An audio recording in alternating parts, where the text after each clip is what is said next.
County. I want to talk to you a few minutes today about clean water. Clean water is important to all of us. We drink it on it every day, we take baths, we wash clothes. But everything that we do can impact the water. Got a board up here just to show you it says that clean water begins with you and me. Things that we can do, or we might do at our house. We might change the oil in our car. Well, that's okay. There's nothing wrong with changing the oil in your car in your house. But proper disposal of that oil is the key thing. In all of our container sites in the landfill throughout the county, we have sites that allow you to dispose of used oil. Don't take the oil and throw it in the ditch. Take it to one of these sites, properly dispose of it in a container. If you have a pet, many people have pets throughout the county, dogs, cats, have to take them out for a walk. Those dogs and cats, so they're going to do their waste on somebody's lawn or on a park area.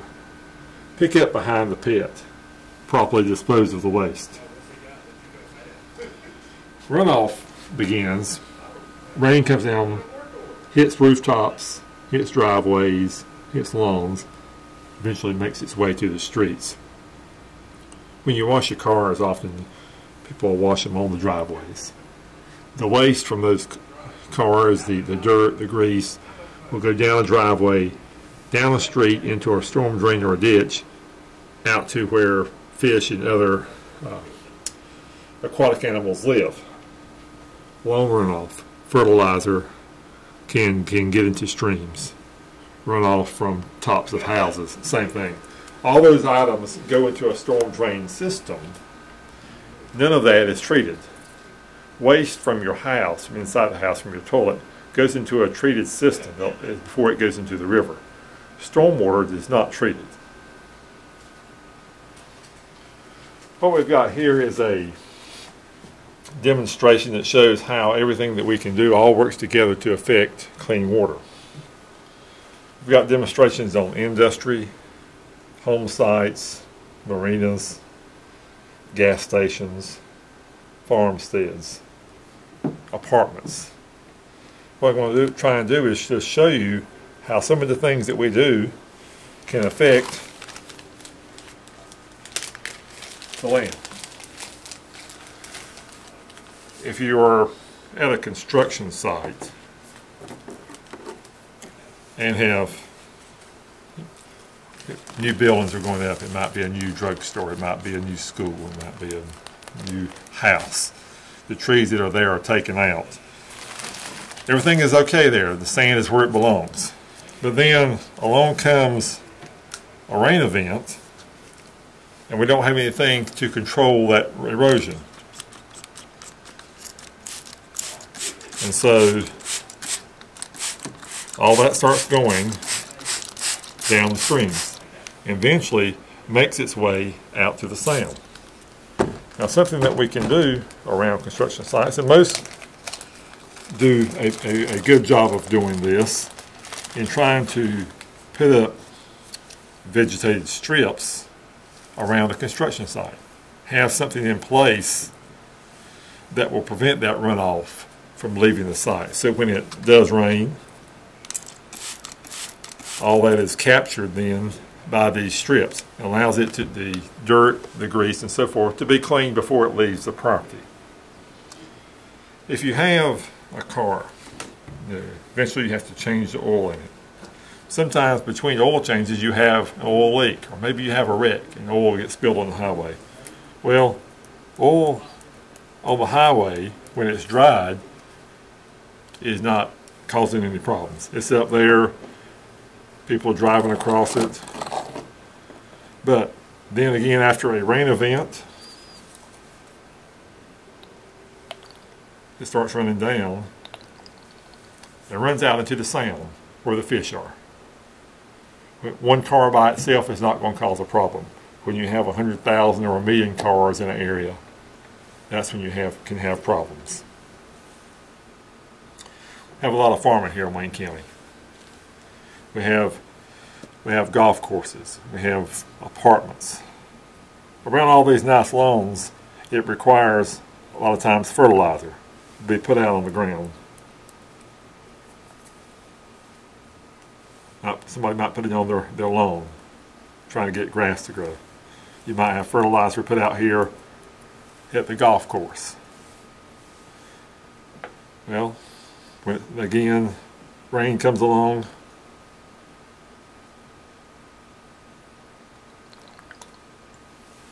it can go to a wetlands area, which is a good thing. It gives those pollutants a chance to settle out before it goes into the estuary or into a stream where the water is. But let's suppose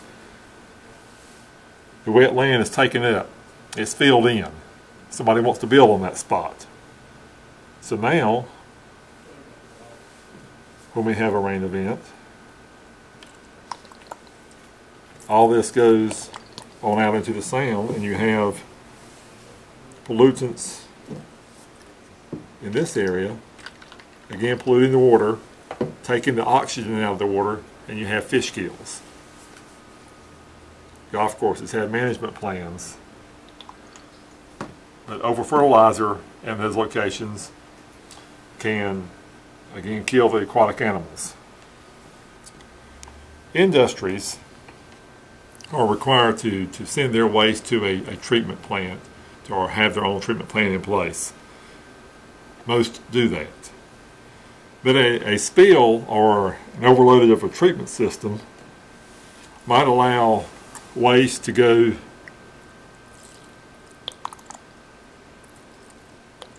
straight into the river if it's not treated properly. Septic tanks at your house. Most homes throughout the county that are not in a city are on a septic tank, where the waste from your house goes out into the to a septic tank to be treated. And what that does, it goes into this tank buried in the ground. It allows the waste from that to be treated before it goes down into the groundwater.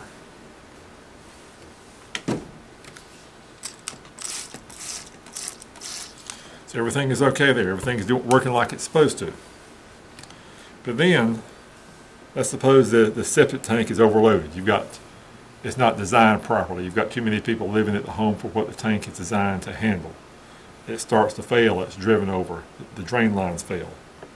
Then the water from there can go down to the groundwater below, get into this area down here where our drinking water is. It comes out of the ground, comes from wells.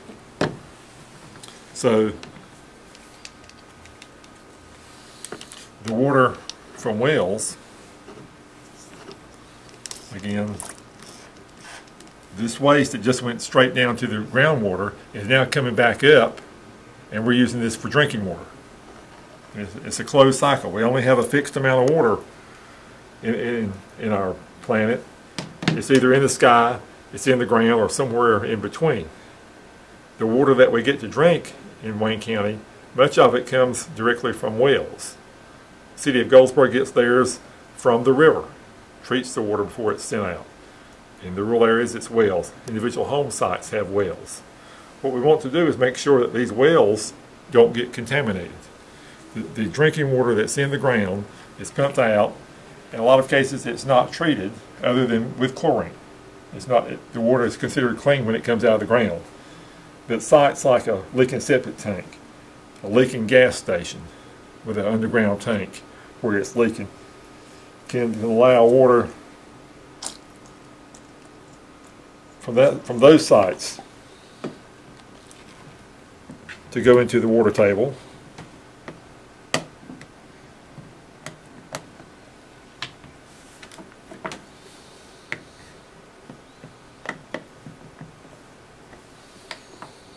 And that leaks out eventually. And what that does, again, it can contaminate the water table. So when you're getting water out to drink,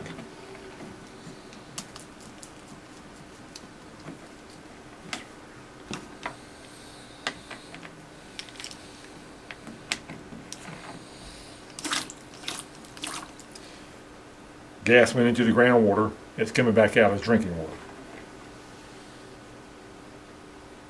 When we look at all of these items, we think, well, we shouldn't be drinking water. All these pollutant items, from septic tanks, from gas tanks, from fertilizer, from construction sites, from industrial sites, marinas, all those allow the water to be polluted. But there's so many things that we can do as individuals that will help keep the water clean. We can clean up behind our pets when we take them out for a walk. We can wash our cars on the grass instead of washing them on the driveway. If you go to a commercial car wash, one of those here in Goldsboro, their water is treated before it goes into the system. They don't just take their water from a car wash and go put it in a side ditch. Sometimes you'll see people that'll be washing cars and you'll see the soap going straight out into a ditch. Or you'll see somebody that'll have a washing machine at their house. They designed that washing machine to bypass the septic tank, and the water and the wastewater with that soap in it will go straight into a side ditch, go from the side ditch down to a stream. Construction sites are required to have vegetative buffers in place to prevent erosion from leaving the site. One of the things that we do here in Wayne County, and the city of Goldsboro has, is we are required to protect that area within 50 feet of a stream. So if you have areas like this along roads, make sure that that area from the bank of the water, 50 feet inward, you don't put a building on. You don't pave that area, so that the water that's running across the ground has a chance to clean itself before it gets to the stream. Those riparian buffer rules have been in place in Wayne County for about 10 years now, and in the city of Goldsboro. And the result of that is that you see a lot of these small little ponds going in behind commercial buildings or behind schools. Those ponds are designed to allow the water to be treated before it leaves the site. A developer, a homeowner, is required to control the quality of the water, which would be the nitrogen in the water, which takes the oxygen out, and also are required to control the quantity or the amount of water. They have to control the amount of water for the 1 year 24-hour storm for Wayne County, which is about a 3.5-inch rain, which means that water has to leave wherever it's being created at, go from a rooftop, go to a holding pond, and then over the course of 2 or 3 days it can leave the site at a slower rate. It reduces the amount of erosion, it allows the pollutants that are in that water to be filtered out before they leave the site. On parking lots on large developments, you have cars maybe that pull up that are leaking oil. That first rain that you have, that might be a 1/2-inch rain, it might be a 1-inch rain, will take away the trash, will take away the oils. And if you're not treating those before they leave the site, they get into the estuary, go out to the sound, go out to the ocean. Those are what we're trying to do. We can pick up behind ourselves when we're out and about, making sure we don't throw trash out along the highways. We see campaigns for adopt a highway and do not litter. Well, if people don't follow those again, that trash just floats out to down the streets, down the ditches, and on out to the sands. You have more fish kills that way.